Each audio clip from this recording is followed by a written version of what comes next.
Hello friends, இன்றைக்கி நம்ம பார்க்க போகிறது சிம்பிளான ஒரு லஞ்ச் ரெசிபி தான், கேரட் பொரியல். அதுக்காக கேரட்டை இந்த மாதிரி துருவி எடுத்துக்கோங்க. கேரட்டை சின்ன சின்னதாக நறுக்கி நீங்கள் மிக்ஸி ஜாரில் போட்டு ஒரு பல்ஸ் மோடில் ஒரு ஓட்டினாலே உங்களுக்கு கேரட் துருவல் வந்துடும். நீங்கள் கிரேட்டர் யூஸ் பண்ணணும்னு அவசியம் இல்லை. இப்போ இதுக்கு தேவையான இன்க்ரீடியன்ட்ஸ் என்னென்னு பார்த்துடலாம். 1/4 டீஸ்பூன் உளுத்தம்பருப்பு, 1/4 டீஸ்பூன் கடலைப்பருப்பு, 1/4 டீஸ்பூன் கடுகு தாளிக்கிறதுக்கு. அது கூடவே சின்ன வெங்காயம் பொடிசாக நறுக்குனது, ஒரு கொத்து கருவேப்பிலை, காஞ்ச மிளகு. இந்த பொரியலுக்கு தேவையான மசாலா அரைக்கிறதுக்கு தேங்காய் எடுத்திருக்கோம். அது கூடவே ஜீரகம், 2 பல்லு பூண்டு, 2 கருவேப்பிலை, இவ்வளோ சேர்த்து அரைச்சிக்கலாம். நான் இங்கே மிஸ் பண்ணிட்டேன் வீடியோவில், ஜீரகமும் பூண்டும். நீங்கள் அதுவும் சேர்த்து போட்டு அரைச்சிக்கோங்க. வாங்க இப்போ நம்ம அதோட செய்முறை பார்த்துடலாம். கடாயை வச்சு நம்ம எண்ணெய் ஊற்றிட்டோம். 2 டேபிள் ஸ்பூன் நல்லெண்ணெய் இல்லைனா கடலெண்ணெய், உங்களுக்கு விருப்பமான எண்ணெய். எண்ணெய் காஞ்ச உடனே நம்ம கடுகு தாளிக்கிறோம். உளுந்தம்பருப்பு போடுறோம். அடுத்தது கடலைப்பருப்பு போடுறோம். திருப்பி நறுக்கின சின்ன வெங்காயம், கருவேப்பிலை, காஞ்ச மிளகு போட்டு நல்லா நீங்கள் தாளித்து விடுங்க. வெங்காயம் பொன்னிறம் ஆகிற வரைக்கும் நீங்கள் வதக்கிக்கணும். வெங்காயம் போட்டாச்சு. இப்போ நம்ம நல்லா பொன்னிறம் ஆகிற வரை வதக்கிக்கலாம். கேரட் கண்ணோட விசிபிலிட்டிக்கு ரொம்ப நல்லது. ஸோ அதனால் நீங்கள் வாரத்துக்கு 1-2 டைம் கேரட் சேர்த்திக்கோங்க.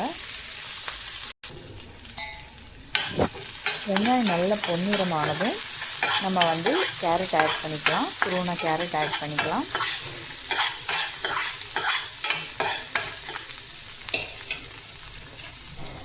எந்த டிஷ்க்குமே நீங்கள் வெங்காயம் நல்லா பொன்னிறமாக வதக்குனா மட்டும்தான் டிஷ்ஷுக்கு டேஸ்ட்டு கொடுக்கும். இப்போ நம்ம கேரட் ஆட் பண்ணிக்கலாம்.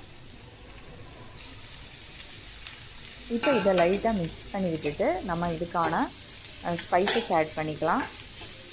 இதுக்கு தேவையான உப்பு ஆட் பண்ணிக்கலாம். நான் இங்கே கல்லுப்பு தான் யூஸ் பண்ணுறேன்.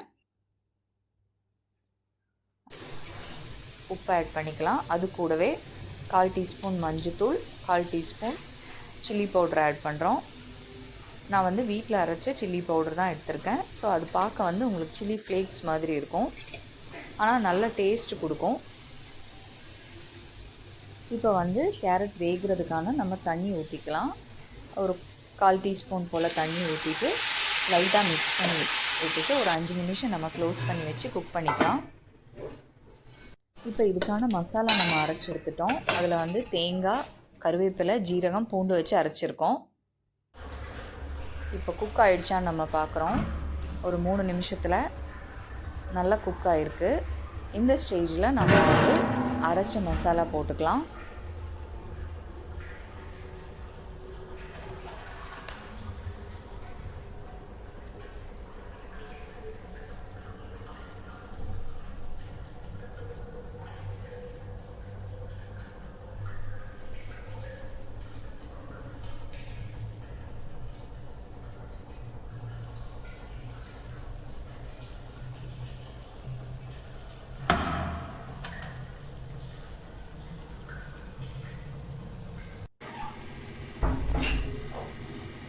இப்போ நம்ம மசாலா போட்டுக்கிறோம்.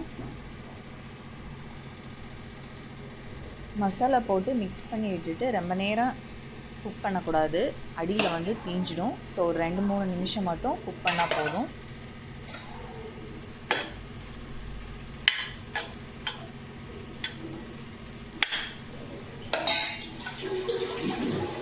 இப்போ 3 நிமிஷம் கழிச்சு ஓப்பன் பண்ணி பார்த்துக்கலாம்.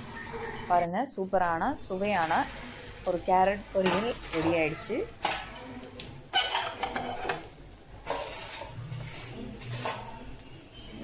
இந்த வீடியோ பிடிச்சிருந்தா ஹேமா சமையல் சப்ஸ்கிரைப் பண்ணிக்கோங்க, ஷேர் பண்ணிக்கோங்க, லைக் பண்ணிக்கோங்க. Thank you friends.